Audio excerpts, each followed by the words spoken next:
बिस्मिल्लाहिर्रहमानिर्रहीम। अस्सलाम वालेकुम।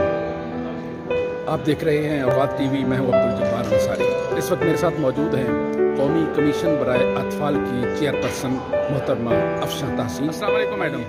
वालेकुम अस्सलाम। मैडम, आपका जो इदारा है, कमीशन है, ये अपने अगराज़ व मकासद में किस हद तक कामयाब हुआ है? देखिए, ये तो सबसे पहली बात तो ये कि एक नया कमीशन है जो सिर्फ 2 साल पहले बना है, अभी अपने एम्ब्रियोनिक स्टेज पे है।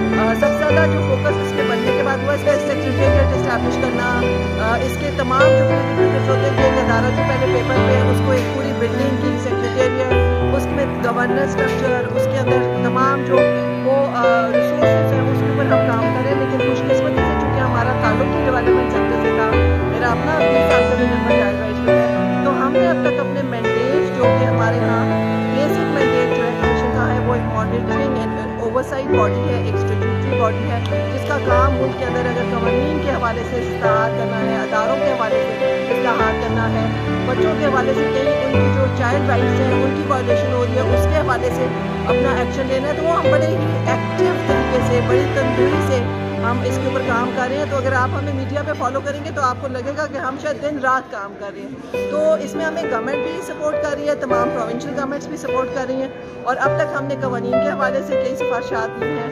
पंजाब में लॉ रिफॉर्म में हम इंगेज हुए, सिंध में, केपी में, बलोचिस्तान में अभी एक बड़ा कामयाब दौरा हमारी टीम करके आई है। तो इन चीज़ों में कमीशन अपने मैंडेट के मुताबिक कार फरमा है, और इंशाअल्लाह वक्त के साथ साथ ये मज़ीद जब ये इस्टेब्लिश हो जाएगा तो डेफिनेटली जिस तरह से इन्हें कामयाब आगाज़ किया है तो अगला सफ़र कितना ही रोशन होगा। मैडम, आपका कमीशन इस पे काम कर रहा है, सारे सूबे भी आपके साथ ताउन कर रहे हैं, लेकिन जबरी मुशक्क़त बच्चों के साथ वो हनूज जारी है।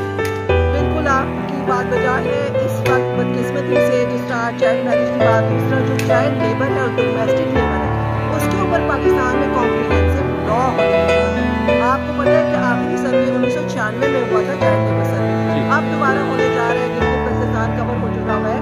तो इस चीज़ के ऊपर तो हम सबको, हुकूमत को, कमीशन को, हुकूमत के इदारों को, सिविल सोसाइटी को, मीडिया को ज़्यादा से ज़्यादा बात करने की जरूरत है, और कमीशन इसके ऊपर अपनी एक पॉलिसी भी ला रहा है इंशाअल्लाह चाइल्ड डोमेस्टिक लेबर पे, और उसको भी हम इसी तरह लॉन्च करेंगे, और इसके ऊपर तमाम जो हमारी फेडरल और प्रोविंशियल गवर्नमेंट है उसके ऊपर इसी चीज़ को टेकअप करेंगे, और इसके ऊपर इस वक्त प्रायोरिटी के तौर पे काम होना चाहिए। बच्चे हमारा मुस्तकबिल हैं, आने वाला कल है, और जितना ज़्यादा हम अपने बच्चों को बेहतरीन एनवायरनमेंट देंगे उतना ही हमारा आने वाला कल ताबनाक। इस राह में क्या रुकावटें आपको महसूस हो रही हैं? रुकावटें के हिसाब से तो मैं नहीं कह सकती, लेजिस्लेशन सबसे प्री रिक्विजिट होता है। जितनी ज़्यादा लेजिस्लेशन हम इस पे कॉम्प्रिहेंसिव करेंगे उतना ही ज़्यादा इस पे काम होगा, और इसीलिए जिस तरह की कमीशन है इस तरह के इदारे अगर मज़ीद मुस्तहकम होंगे तो जिनका मैंडेट ही इन चीज़ों में रिकमेंडेशन देना है तो चीज़ों में बेहतरी आएगी। बहुत बहुत शुक्रिया आपका मैडम।